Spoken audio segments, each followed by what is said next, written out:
Welcome to Revenge with Arion, the place where betrayal meets justice. And every story reminds us that karma never forgets, so sit back, relax, and let's begin. Tonight, I have a story that is both heartbreaking and deeply satisfying in the end. It's about betrayal, resilience, and a husband who learned the hard way just how far his wife's greed could take her. But it's also about how patience and careful planning can deliver the sweetest revenge. So, sit back, relax, and let me take you to the beginning. When I left home for deployment overseas, I thought I had everything a man could ask for. My wife Emily was beautiful, charming, and she had always promised to stand by me no matter what. We had been married for 6 years, and though not perfect, I believed we were solid. We shared a joint account, trusted each other with everything, and I left knowing she'd keep things together while I was away. But the truth was, while I was focused on serving my country, Emily was busy serving her own selfish desires. It all started with an email.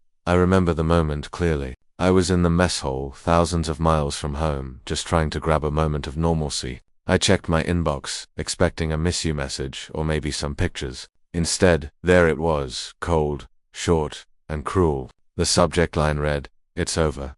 Emily wrote, "By the time you read this, the divorce papers will already be filed. I've emptied our joint account, and I think it's best if you don't contact me. I deserve better than waiting around for someone who's never here." My heart sank at first. I thought maybe it was a mistake. Maybe she was angry, maybe something triggered her. But no, when I checked our account, she wasn't lying. Every single dollar, gone. Years of savings, just wiped out with one selfish decision. The worst part wasn't even the money. It was the betrayal. I was risking my life overseas, counting the days until I could come home, and she couldn't even wait to tell me face to face. She chose an email. I'll admit it. At first I was broken. My fellow soldiers saw me staring blankly at that screen, but I couldn't talk about it. Not yet. I spent weeks trying to process what had happened. But anger has a way of hardening into determination. And in those long nights, I began to realize something. Emily thought she had won. She thought by cutting me off while I was stuck overseas, I'd come home to nothing. She was wrong. As the weeks turned into months, I started digging into everything I could from a distance. I had a little help from back home, a trusted buddy of mine who kept tabs on things while I was away. And what he found made my blood boil. Emily wasn't just leaving me, she had already moved another man into our home. A guy she'd been seeing behind my back for months before I deployed. So, let's lay it out. She filed for divorce. She emptied our savings. She moved a stranger into my house.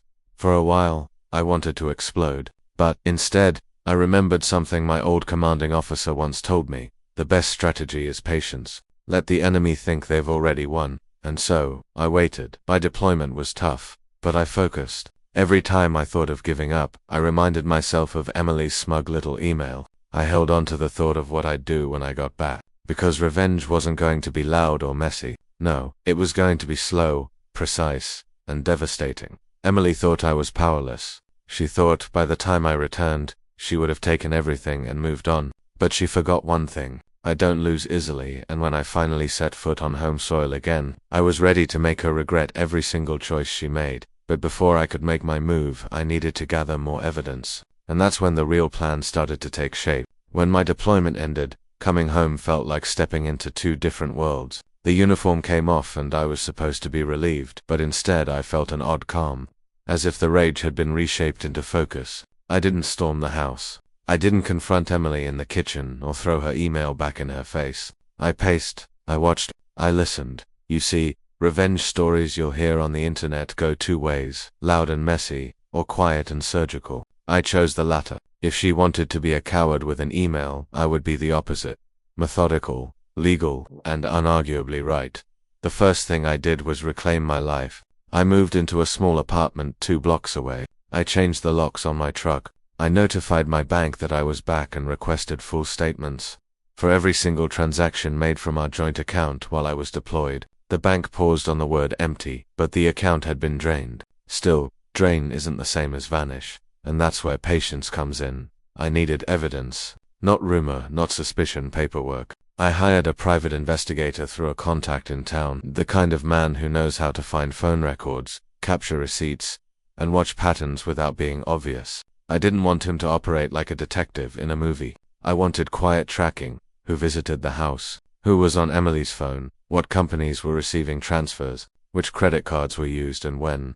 While the investigator worked, I rebuilt my support system. Old friends, neighbors I trusted, even my sister who'd always been skeptical of Emily, they became my eyes and my sanity. There were awkward conversations at first. I had to answer the same question over and over. Are you sure you want to do this? Yes, I was sure. The evidence started to pile up, and with it came the small, sharp satisfactions. Emily had opened a private account under a slightly different name. The stranger in our house, the man she'd been seeing, had meetings at odd hours. Receipts showed luxury purchases in cities I'd never visited. Most damaging of all, transfers into businesses that, when traced properly, looped back to that new man's accounts. It was messy on paper, but the trail was there. At the same time, I took practical steps to secure what remained mine. I consulted a lawyer specializing in military divorces and asset protection. The lawyer's voice over the phone was blunt and kind. If there's fraud, we don't play nice. We document everything and file it with the court.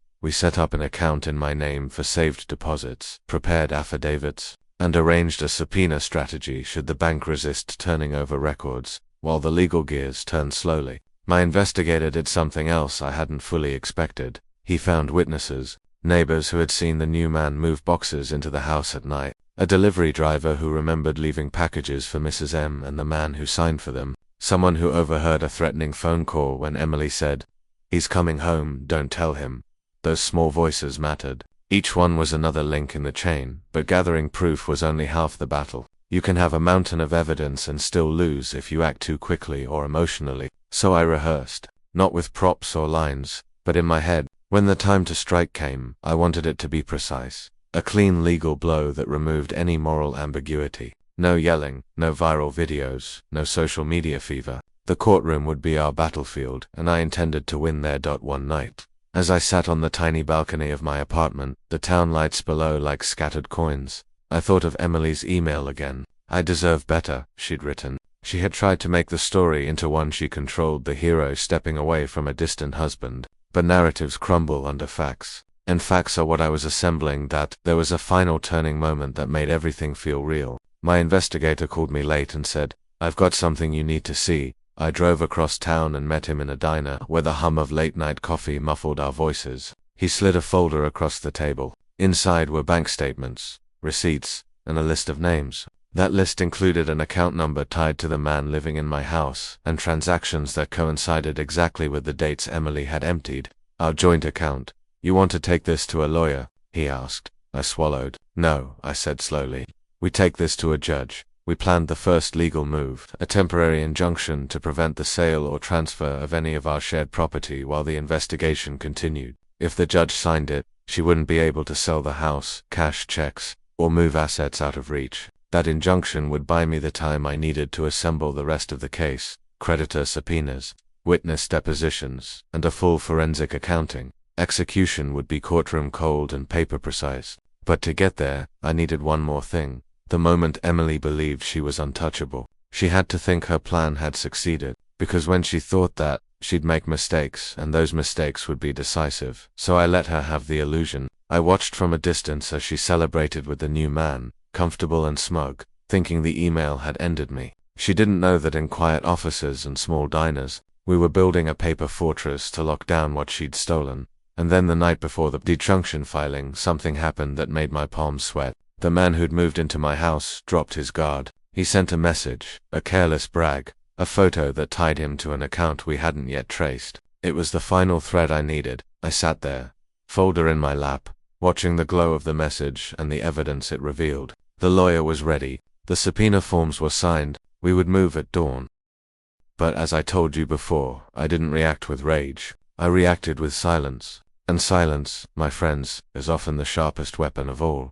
When I returned home, the reality hit harder than the desert sun. Rachel was gone. The house we once shared was cold, hollow, and stripped of anything of value. Furniture, gone. Electronics, gone. Even the small keepsakes from our marriage had been boxed up and taken with her. She didn't just divorce me. She erased me. Now, I could have broken down, begged her for answers, or confronted her with fury. But instead, I let her believe she had already won. I stayed quiet. That silence was my shield while I worked behind the scenes. You see, Rachel thought she was clever. She believed that by draining the accounts and filing papers while I was overseas, I'd have no recourse. She thought the military schedule, the lack of access, and the chaos of deployment would keep me tied up long enough for her to secure everything. But what she didn't know was that I had already started preparing my case carefully, methodically, and with help from some very powerful allies. I reached out to a military attorney, one who understood how ugly these situations could get. He listened to my story, and when I showed him the bank records, the sudden withdrawal of every penny, his eyes narrowed. "Mark," he said, "this isn't just divorce. This is financial abandonment. Family court judges don't take kindly to that." And then came the real gem. Rachel had filed in a local court, trying to make it seem like I had abandoned her. She painted herself as the struggling wife left behind, fighting to survive while her husband played soldier overseas. But what she didn't expect was evidence. During deployment, every financial record, every email, every transaction was logged. I had proof that not only had she taken the money, but she had also moved in with someone else while still married to me. Pictures, messages, dates, all of it lined up like dominoes. The day of the first court hearing, Rachel walked in like a queen entering her throne room, dressed to impress, with that smug look plastered on her face. She thought she had already secured victory. She didn't even look at me when I sat across the courtroom. To her, I was just a formality, a speed bump on her way to my retirement savings, my pension, and every other cent she thought she deserved. Her lawyer spoke first, painting me as the absent, neglectful husband who had abandoned his marital responsibilities. He talked about how Rachel had to struggle alone, how she had to make tough financial choices, and how she deserved to be compensated. I didn't say a word, not yet. When it was my turn, my attorney calmly laid out the evidence. Transaction histories showing the sudden withdrawals, documentation of her moving in with another man while we were still married, and finally the email she had sent me overseas, announcing the divorce like it was a birthday card. I wish you could have seen her face. That smug grin melted into shock, then fury, then desperation. She tried to interrupt, she tried to deny, but the judge wasn't having it. "Mrs. Collins," the judge said sternly, "I suggest you remain silent unless you want to be held in contempt." That moment was the turning point. For the first time, Rachel realized she wasn't in control anymore. The judge wasn't buying her story. The walls were closing in, and all she could do was sit there while my attorney dismantled every lie she had crafted. But here's the thing, friends, this was just the beginning. The evidence had been laid on the table, the lies exposed, but the real revenge, that was still coming. Because while she thought she had cornered me, I was about to show her that the battlefield isn't only in deserts overseas. It can also be inside a courtroom. And as I walked out of that hearing, I couldn't help but notice Rachel glaring at me, her face pale, her confidence shattered. She knew something she hadn't considered before. This wasn't going to be easy, not by a long shot. But what Rachel didn't know was that I wasn't just fighting to keep what was mine. I was preparing to take everything she had tried to steal and more. Stay tuned, because in the next part, I'll tell you exactly how I tightened the trap. When the judge called the hearing to reassess, I felt a kind of calm wash over me. The first blow had landed. She'd felt it. But a one-off courtroom victory is only a step. The real job was making sure the legal system translated that moment into irreversible consequences. That meant forensic accounting, subpoenas, and a deliberate sequence of legal pressure points designed to lock down assets and reveal every hidden transfer. A veteran who'd handled a string of military-related divorce cases laid out the strategy in plain terms. "We do this by layers," she said. "First, we freeze liquid assets. Then we follow the money. We bring in forensic accountants and make transfers traceable on paper. We make sure the man living in your home is tied into this scheme on record. We do it cleanly. We do it legally. And we do it until there's nothing left to hide." That night I slept like a man who had a plan. Not for revenge fueled by anger, but for justice built on record and restraint. The next morning, we filed motions. The clerk stamped them before lunch. An emergency temporary restraining order on the house, an injunction preventing sale or transfer of major assets, and subpoenas for bank records and credit card statements. The court moved faster than I expected, but courts do respond when there's clear, documented fraud. The judge signed. Rachel received the papers that afternoon and, for the first time, her composure cracked. The bank was cooperative once the judge's order arrived. They provided statements spanning the months I'd been overseas, highlighting transfers, ATM withdrawals, merchant payments. My forensic accountant, an unsmiling professional named Alaniba, began mapping the trail. She was wonderfully relentless, following from account to account, from shell vendor to shell vendor until her spreadsheet formed a clear picture. Luxury purchases, transfers to a second man's accounts, cash outs timed right after the email that announced our divorce. One of the turning points came when Elena discovered a series of transfers to a business that, on paper, was a small boutique management firm, but in reality, that firm's ledger showed a pattern of invoices issued at odd intervals and paid to personal accounts tied to the man who'd moved into my house. It was the kind of thing that, to a casual observer, looks like bookkeeping clutter. To a trained eye, though, it screams laundering. We had more than a suspicion. We had a map, and maps can be followed. The next execution step was surgical. Armed with subpoenas and forensic backup, Sarah requested depositions. We called the delivery driver who'd sometimes sign for packages at our address. He remembered the man at the house. He remembered seeing packages with designer labels going inside, while Rachel signed with a smile. We called neighbors who'd seen late-night movers. We called a contractor who'd noticed the man's name on a permit. Each witness was small, ordinary, and believable. In court, these little human details accumulated into a portrait that was impossible to ignore. Rachel's lawyer tried to reframe it as coincidence or misunderstanding, but the judge's patience began to thin. The judge asked pointed questions about the timing of transfers and the sudden depletion of the joint account while I was deployed. The courtroom atmosphere shifted from curiosity to concern. Then came the decisive moment. Elena testified on the record about the sequence of transfers and how they matched invoices that, when traced, linked back to the man living in my house. She did not dramatize. She simply presented numbers, dates, and bank routing paths. Numbers don't have emotion, but they do have power.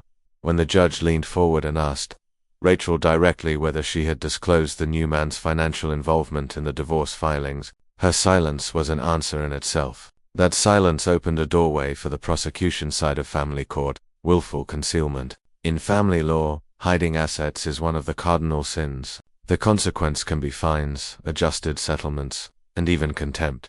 After that hearing, the judge issued stringent interim orders. The house remained frozen. Several accounts were placed under supervised administration. Creditors were notified to hold off. Rachel's credit lines were flagged. She could not move funds without court approval. The man who'd moved in began to realize this was no longer a private domestic dispute.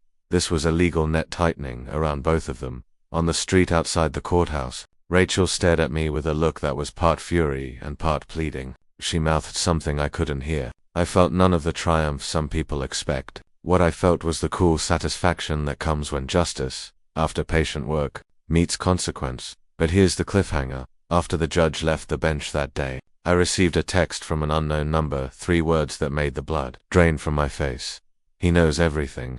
Who knew everything? Had someone else been watching? Had our legal moves alerted a wider circle? Or worse, had the man in my house been cooperating with someone who could still cause chaos? I looked across the courthouse steps at Rachel and then at my lawyer, and felt the pulse of the next phase. Containment. The net was closing, but a new variable had entered the field, to be continued in Part 5, where the final reckoning unfolds and the truth finishes its work. The text message, "He knows everything," was like a spark in dry grass. My attorney Sarah read it over my shoulder and frowned. "Don't panic. Let's confirm who sent this." We traced the number back to a prepaid burner phone, but the phrasing felt deliberate, almost like a warning.